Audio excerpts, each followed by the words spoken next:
हमने last class में AI का इंट्रोडक्शन देखा था और उसके बाद हमने पाइथन को स्टार्ट किया था। उसमें बेसिक्स देख रहे थे। बेसिक्स में हमने 3 चीज़ें देख ली थी लूप्स तक।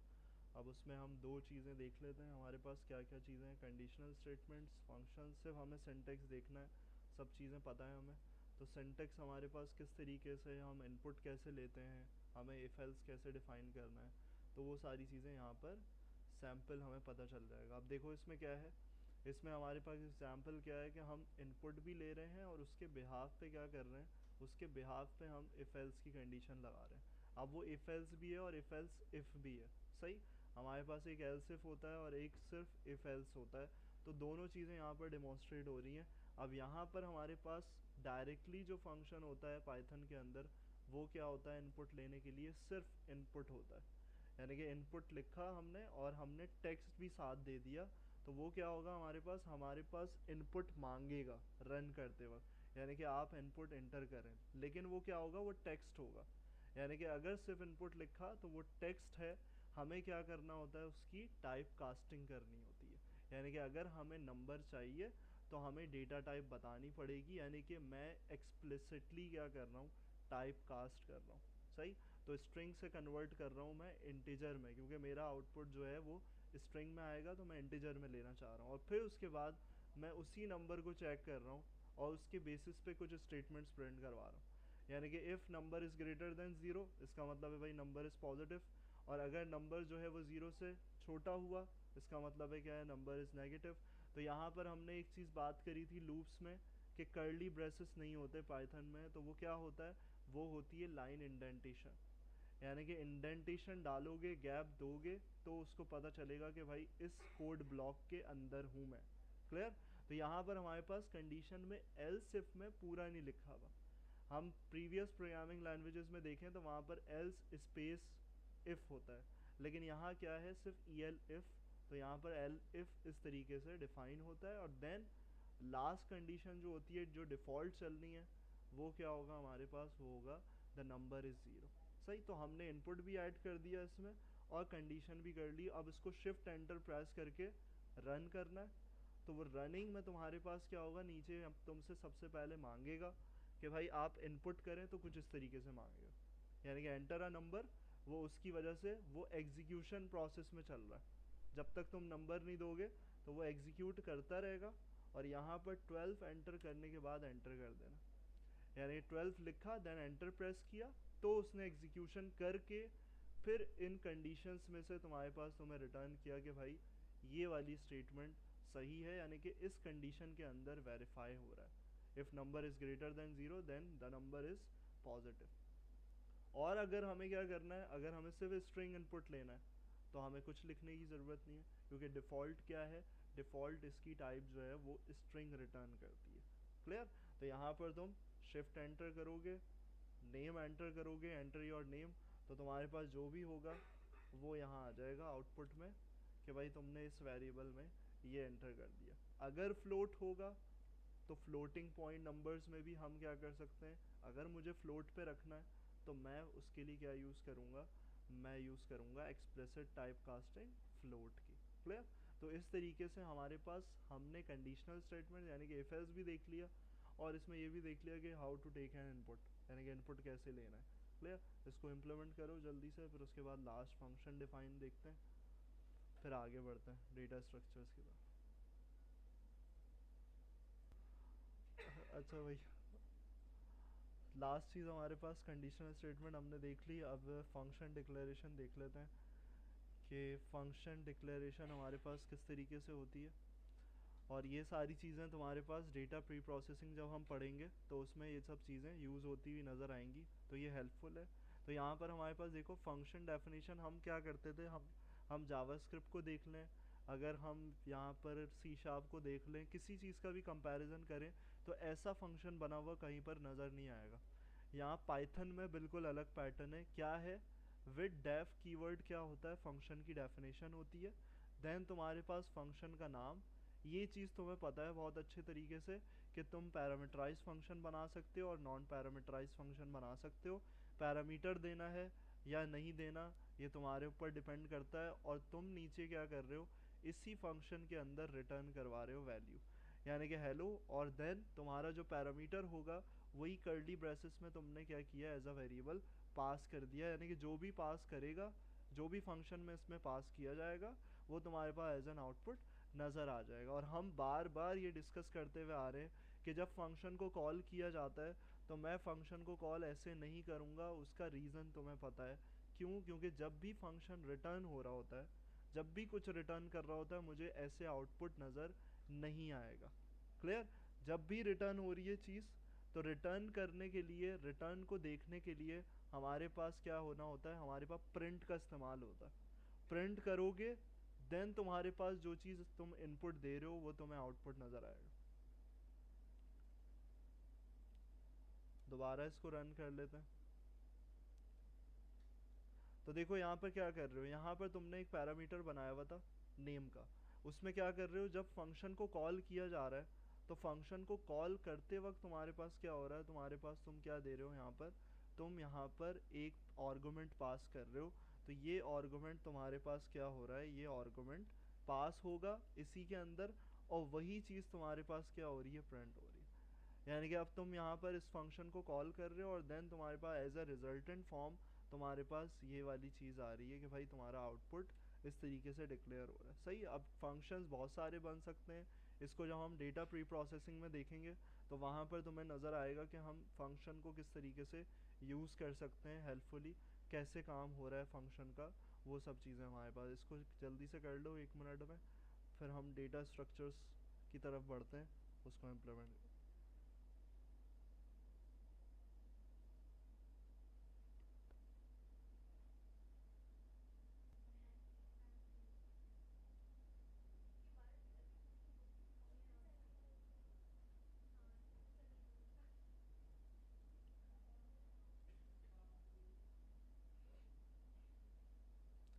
अच्छा भाई, हमारे पास हमने फंक्शन देख लिया, कंडीशनल स्टेटमेंट देख ली। अब देखो हमने जैसे आर में डेटा स्ट्रक्चर्स देखे थे, इसी तरीके से हमारे पास पाइथन में भी डेटा स्ट्रक्चर्स होते हैं, यानी कि डेटा को किस तरीके से हैंडल करना है, किस तरीके से इस्तेमाल करना है। तो हमारे पास जो डेटा स्ट्रक्चर्स हैं वो क्या क्या है हमारे पास, वो समरी तुम्हारे पास लिखी हुई है कि हमारे पास क्या क्या है। हमारे पास लिस्ट है, टपल्स हैं, डिक्शनरीज हैं, सेट्स हैं और एरेस। और एरे के लिए हम क्या यूज़ करते हैं, एक लाइब्रेरी यूज़ करते हैं numpy। तो ये सब क्या है, हमारे डेटा स्ट्रक्चर्स हैं, और इसमें मोस्टली जो यूज़ होता हुआ नज़र आएगा, कहीं पर तुम्हें डिक्शनरी यूज़ होता हुआ नज़र आएगा डेटा प्री प्रोसेसिंग में, सेट्स यूज़ होता हुआ नज़र आएगा, लिस्ट यूज़ होती हुई नज़र आएगी। तो कुछ 3-4 हैं जो तुम्हें आगे इन फर्दर फ्यूचर जो है वो तुम्हें नज़र आ रहे होंगे इम्प्लीमेंट होते हुए डेटा प्री प्रोसेसिंग में, एल्गोरिथम्स में। तो ये सब चीज़ें हमारे पास, हमें क्या करना है, एक एक करके देखना है कि भाई सबसे पहले हमारा डेटा स्ट्रक्चर क्या है, लिस्ट। इसमें क्या क्या प्रॉपर्टीज़ लिखी हुई हैं, ordered, mutable, changeable, can contain duplicate values, यानी कि इसमें तुम डुप्लीकेट वैल्यूज़ रख सकते हो, म्यूटेबल है यानी कि चेंज हो सकता है, और देन तुम्हारे पास ऑर्डर्ड में होता है, यानी कि जो भी डालोगे वैसे ही तुम्हें नज़र आएगा, इधर उधर अनऑर्डर्ड फॉर्म में नहीं नज़र आएगा। क्लियर? तो यहाँ पर एक एक करके पाइथन में हम डेटा स्ट्रक्चर्स को देख लेते हैं कि डेटा स्ट्रक्चर्स में हमारे पास क्या क्या चीज़ें हैं। लिस्ट को स्टार्ट करते हैं। लिस्ट हमारे पास बनेगी सिंपल सी स्क्वायर ब्रैकेट्स में, जैसे हम बनाते हुए आ रहे हैं उसी तरीके से हमारे पास यहाँ पर लिस्ट बननी है। तो यहाँ लिस्ट हमारे पास किस तरीके से बन रही है, स्क्वायर ब्रैकेट लिया, नंबर्स डाले, अब तुम स्ट्रिंग डालो, कुछ भी डालो, वो डिपेंड करता है।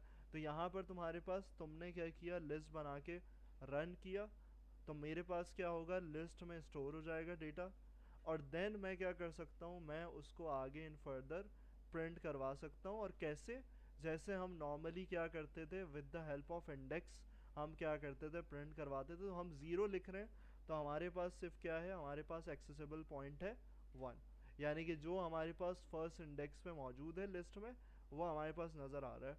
अगर हमें क्या करना है, अगर हमें उसमें एक और अपेंड करना है, यानी कि उसके अंदर इंक्लूड करवाना है, शामिल करवाना है कोई नंबर, तो मैं क्या करूँगा, मैं फंक्शन यूज़ कर सकता हूँ उस लिस्ट के साथ उस एलिमेंट को बढ़ाने के लिए, अपेंड 6।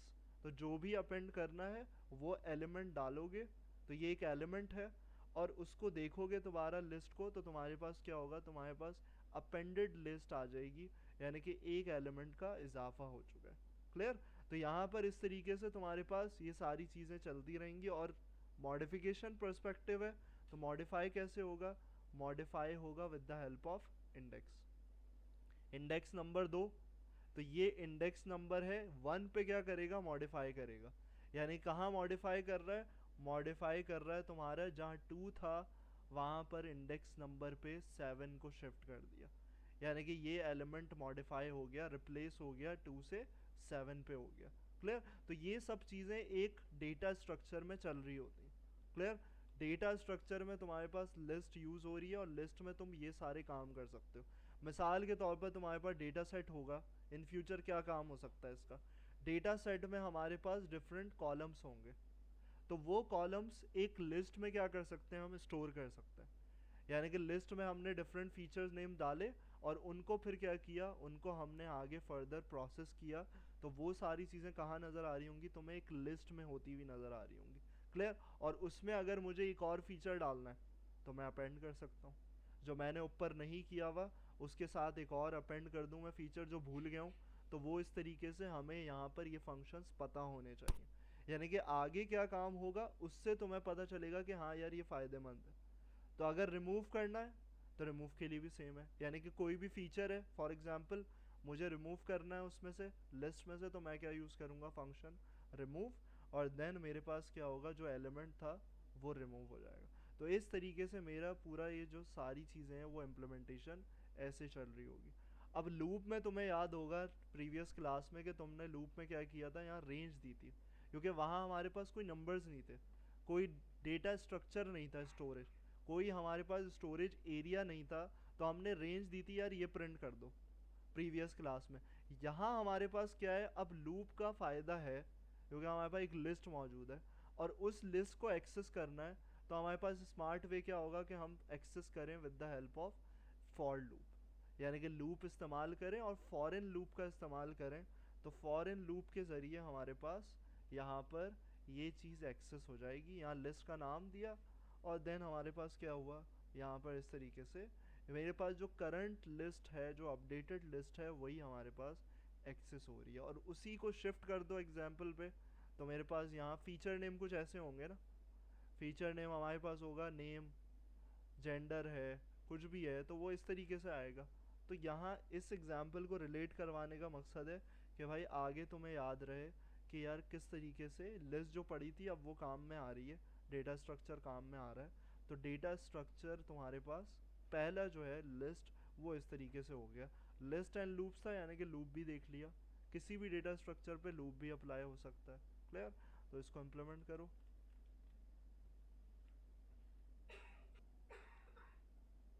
अब देखो नेक्स्ट हमारे पास क्या था? नेक्स्ट हमारे पास लिस्ट में है टपल्स। सही। अब यहाँ देखो लिस्ट और टपल्स में अपग्रेडेशन चल रही है थोड़ी सी। क्या चल रही है? यहाँ एक चीज़ थी जो म्यूटेबल थी, चेंजेबल, यानी कि चेंज हो सकता है। क्लियर? तो चेंज हमने किया भी था। चेंज का मतलब क्या था? मॉडिफाई किया था। जहाँ 2 रखा हुआ था हमने 7 कर दिया था, इसका मतलब है वो म्यूटेबल था। क्लियर? तो अब टपल्स में क्या है? टपल्स में वही चीज़ तुम्हारे पास क्या है? वही चीज़ रिस्ट्रिक्ट हो गई है, यानी कि इम्यूटेबल हो गया है, नॉट चेंजेबल। यानी कि एक दफ़ा कर दिया तो उसके बाद तुम क्या कर सकते हो? तुम वहाँ पर उसको चेंज नहीं करवा सकते, यानी कि मॉडिफिकेशन नहीं हो सकती। कैन कंटेन डुप्लीकेट वैल्यूज़, यानी कि ये दोनों चीज़ें सेम है, सिर्फ चेंज हुआ है तुम्हारा इम्यूटेबल होना। क्लियर? तो अब इसको देख लेते हैं। टपल्स में हमारे पास किस तरीके से डिक्लेरेशन होती है, इसको लिखने का तरीका भी अलग है, और हमारे पास वो वाली प्रॉपर्टीज़ भी देख लेते हैं कि वो जो प्रॉपर्टी है वो फुलफिल है यहाँ पर या नहीं है। देखो हमारे पास अगर हम टपल बनाएंगे तो यहाँ डिफरेंस क्या है? लिस्ट जब बना रहे थे तो स्क्वायर ब्रैकेट से हम इनिशलाइज कर रहे थे। टपल्स कैसे समझ में आएगा इसको? क्योंकि हम कुछ लिख नहीं रहे यहाँ पर, नाम टपल लिख रहे हैं ना फंक्शन है कोई, यहाँ सिर्फ ब्रैकेट्स इंडिकेट कर रहे हैं, रिप्रेजेंट कर रहे हैं कि ये आया कि टपल है या लिस्ट है। तो राउंड ब्रैकेट लगाएं, इसका मतलब है ये हमारे पास क्या है? ये हमारे पास टपल है। और इसमें ऑर्डर्ड हमारे पास मेंटेन होगा ऐसे ही, यानी कि इसी तरीके से हमारे पास सारी चीज़ें आ रही होंगी। प्रोसेस हुआ, हमने फर्स्ट वैल्यू गेट कर ली इंडेक्स पे, ये गेट कर ली, यहाँ तक तो सारी चीज़ें सही हैं।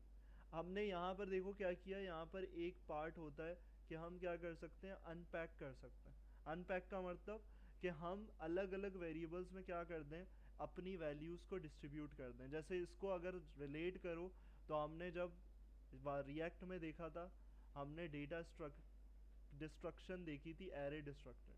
यानी कि एरे डिस्ट्रक्शन क्या होती है हमारे पास, कि हम वैल्यूज़ को डिस्ट्रक्ट करके अलग अलग वेरिएबल्स में क्या कर देते हैं, पास कर देते हैं।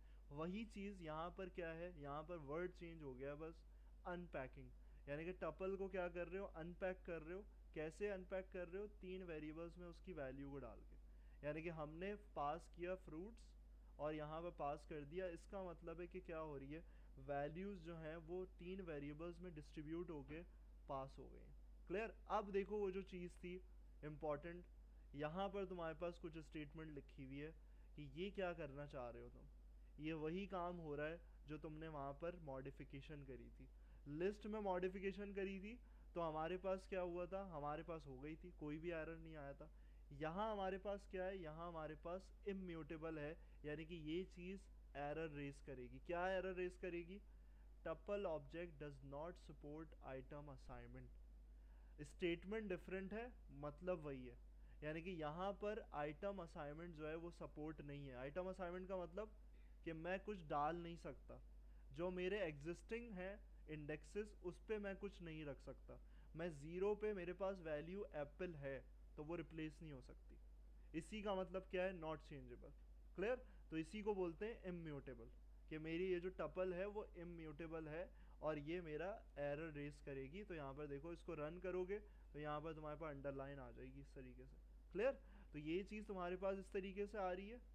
और हम और क्या कर सकते हैं फर्दर, हमारे पास टपल में और क्या डेफिनेशन का तरीका है, हम इसमें टपल को और एडवांस ले जा सकते हैं, नेस्टेड टपल। यानी कि अभी तक हम वैल्यूज़ डाल देते सिंगल, अब देखो यहाँ पर वैल्यू डाली 1, ये समझ में आ रहा है, ये भी समझ में आ रहा है। लेकिन ये जो वैल्यू आई ये क्या हुआ, इसके अंदर भी एक टपल बन गया।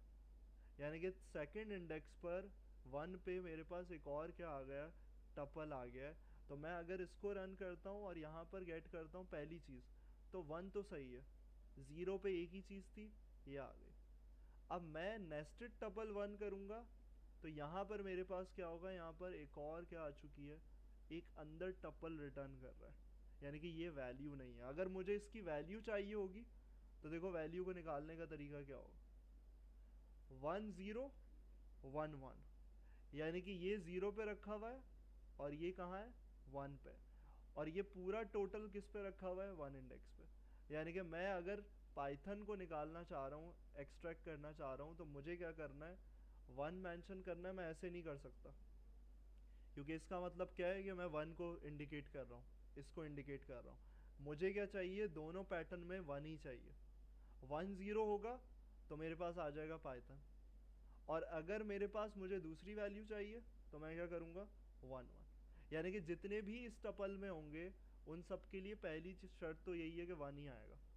यहाँ इंडेक्स चेंज होगा, यानी कि पहले सेकंड इंडेक्स पे मुझे 0 1 2 3, अब वो जितने भी हैं वो मेरे पास क्या होते रहेंगे, एक्सेस होते रहेंगे। और नेस्टेड टपल 2 में क्या किया, वही सिंपल वैल्यू आ गई।